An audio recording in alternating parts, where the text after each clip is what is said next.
ada taman yang posisinya di samping sungai. Sehingga dia pada saat musim hujan, ketika sungai airnya meningkat, didesain untuk menampung luapan air sungai sehingga parkirnya di dalam taman. Itu pernah Pak komentar, Pak, tamannya banjir. Bukan banjir, itu memang parkir air.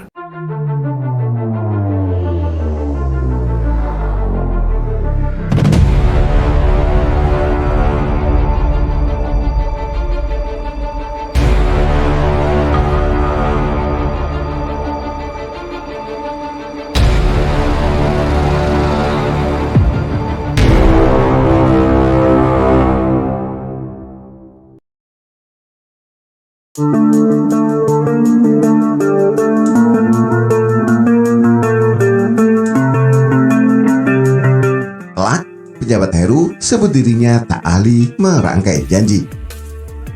Ditulis oleh X Hardy. Pendukung Anies sedang sensitif dan reaktif. Senggol sedikit, langsung ngamuk dan mencaci membabi buta ke segala arah. Ternyata pejabat Heru Budi Hartono benar-benar membangkitkan kembali suasana ala Ahok. Heru memang bukan Ahok, tapi Heru membuat banyak pendukung Anies kepanasan. Sama halnya Ahok yang bikin kadrun menggeliat bagai cacing ditaburi micin. Heru menggunakan pendekatan turun langsung ke lapangan dan bertemu rakyat untuk bisa melihat kebutuhan warga Jakarta secara dekat. Ini adalah gaya belusukan yang sering dilakukan oleh Presiden Jokowi. Mengapa turun ke lapangan dan bertemu rakyat itu penting bagi seorang pemimpin? Karena dia harus memahami persoalan dari sudut pandang rakyat, katanya melalui Instagram. Menurutnya, pejabat harus memahami bagaimana rakyat menghadapi masalah dalam kesehariannya, bukan cuma sekedar beramah tamah atau agar terlihat bekerja. Dengan pengalaman 24 tahun bekerja sebagai birokrat di Jakarta, menjadikannya bisa memberikan kinerja terbaiknya kepada masyarakat. Saya bukan seorang politisi. Saya tidak akrab dengan seluk-beluk politik. Saya tidak ahli merangkai janji, kata Heru. Saya ingin rakyat memiliki pintu langsung ke hadapan saya jika mereka merasa bahwa masalah mereka terkendala tanpa alasan yang memadai. Saya pelayan rakyat. Tentu Balai Kota, tempat saya mengabdi saat ini, harus terbuka untuk mendengar keluhan dan masukan rakyat, katanya. Telak banget bukan? Saya tidak ahli merangkai janji-janji. Dia mungkin tidak jago berjanji bahwa seluruh warga DKI akan memiliki rumah. Dia tidak pintar menebar janji bahwa tidak boleh ada lagi penggusuran. Dia tidak pintar membuat janji-janji manis seperti itu.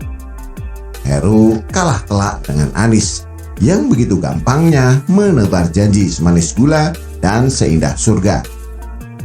Meski terdengar ngawur dan sulit dilakukan, tapi bagi Anies semuanya gampang. Tak ada yang tidak mungkin.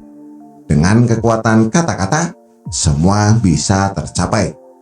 Jangan pernah remehkan kekuatan kata-kata. Jangan cuma kerja, kerja, dan kerja.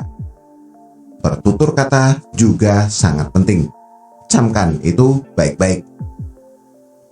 Pada awal tahun 2020, saat terjadi banjir besar, Anies merasa hebat.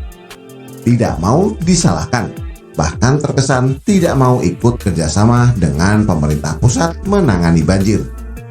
Saat itu Menteri PUPR Pak Basuki mengatakan saat menyusuri Kali Ciliwung, dia mendapati bahwa normalisasi sungai baru selesai 16 km dari panjang total 33 km, sehingga ada wilayah yang tergenang. Sementara itu, Anies malah menuding normalisasi sungai yang dilakukan pemerintah belum bisa mengatasi banjir dengan maksimal. Anies bilang ada wilayah yang sudah dinormalisasi tapi masih tetap banjir. Pak Basuki bahkan malas berdebat dengan Anies tentang efektivitas normalisasi untuk menanggulangi banjir di ibu kota. Saya tidak dididik untuk berdebat, katanya singkat tapi telak. Agak sulit berdebat dengan ahli mengolah kata. Tidak ada peluang menang lawan Anies soal debat. Jangankan menang, seri saja sulit. Gara-gara Anies yang sok pintar, banyak pekerjaan yang mandek dan terpaksa ditunda. Saya sungguh senang jika ada yang menyentil Anies secara tidak langsung seperti ini. Biar saja Anies sewot. Memang orang ini layak diberi tamparan keras. Biar saja pendukungnya kelojotan. Lucu aja sih melihat mereka kelojotan atau nangis guling-guling di lantai. Kalau mereka marah, artinya secara tidak langsung mereka mengakui bahwa Anies tidak bisa bekerja.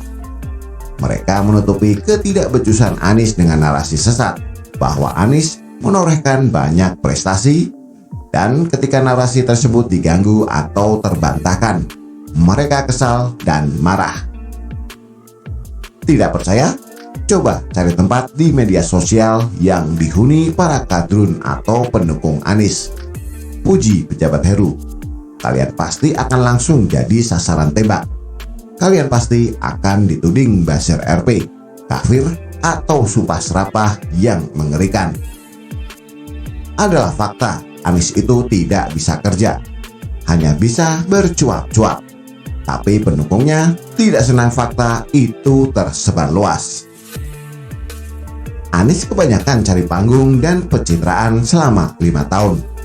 Saatnya Anies dikuliti kebobrokannya satu persatu. Pasalnya, Anies dan kelompok di belakangnya ingin menguasai negara ini. Ini tidak boleh terjadi. Pendukungnya pun sudah mulai brutal dengan membuat narasi menyesatkan. Ini sudah terjadi beberapa kali. Mereka memilih main kasar dan licik. Bagaimana menurut Anda? Silahkan tulis komentar di bawah.